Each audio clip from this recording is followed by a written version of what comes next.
बहुत समय पहले की बात है। पुराने चाइना के नोट प्रदेश में 3 मांग रहती थी। उनका नाम किसी को नहीं बताया क्योंकि उन्होंने कभी अपने बारे में कुछ बताया ही नहीं। उन्होंने कभी किसी बात का जवाब नहीं दिया।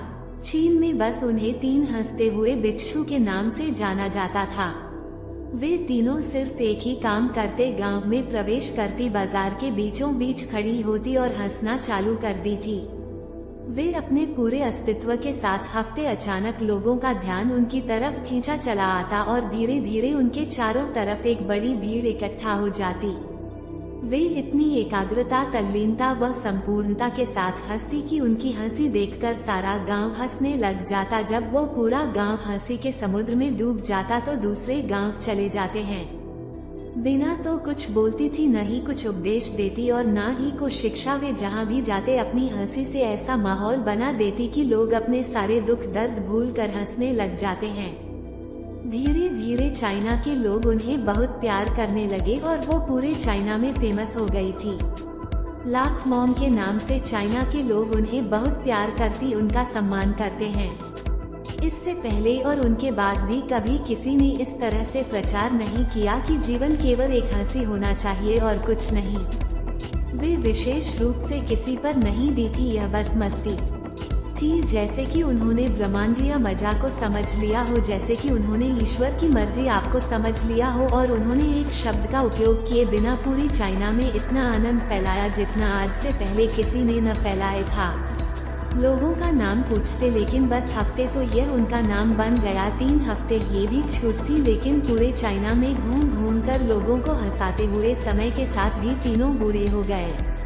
और एक रात जब एक गांव में ठहरे हुए थे, उन तीनों में से एक बिच्छू की मौत हो गई। पूरा गांव स्तब्ध रह गया। पूरा गांव बहुत ज्यादा उम्मीद कर रहा था क्योंकि उन्हें लगता था कि जब उनमें से एक की मृत्यु हो गई होगी तो बाकी जूडो जरूर हुई थी।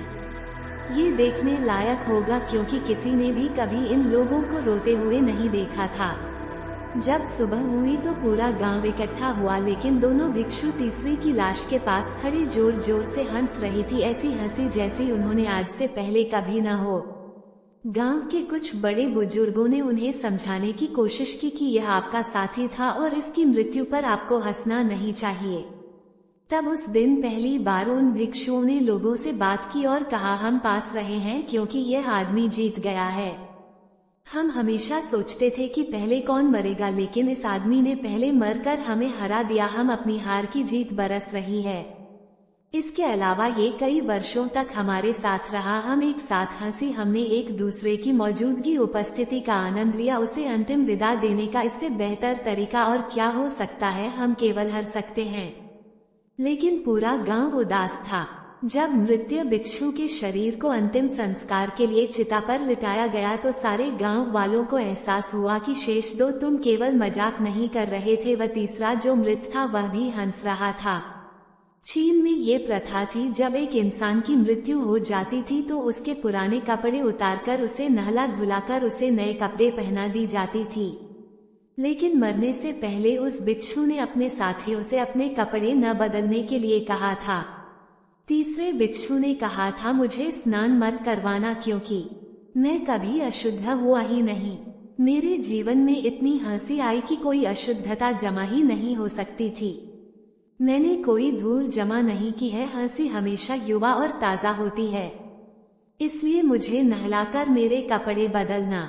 जब उस तीसरे बिच्छू के शरीर में आग लगाई गई तो गांव वालों को पता चला कि उस बिच्छू ने मरने से पहले अपने कपड़ों में कुछ पुरानी चीनी पटाखों को छिपा रखा था, जो आग लगने के बाद हटकर आसमान में रंग बिरंगे कपड़ों में फैल गया। और ये देखकर एक बार पूरा गांव जोर जोर से हंसने लगा। तो इस तरह से वह तीसरा मौत मरने के बाद भी सारे गांव वालों को हंसा गया। और ये देखकर से दोनों देशों ने कहा, चालाक आदमी तो मर चुकी हो, लेकिन तुमने हमें एक बार फिर हरा दिया। तुम्हारे द्वारा गांव वालों के चेहरों पर पैदा की गई है हंसी आखिरी हंसी थी। भारत के सबसे स्वच्छ शहर इंदौर में प्लॉट और घर लेने के लिए हमसे कांटेक्ट करें और अपने फ्यूचर को ब्राइट बनाने के लिए दिए गए मोबाइल नंबर पर कॉल करें। तो दोस्तों, ये वीडियो पसंद आया हो तो चैनल को सब्सक्राइब और वीडियो को लाइक जरूर कीजिएगा।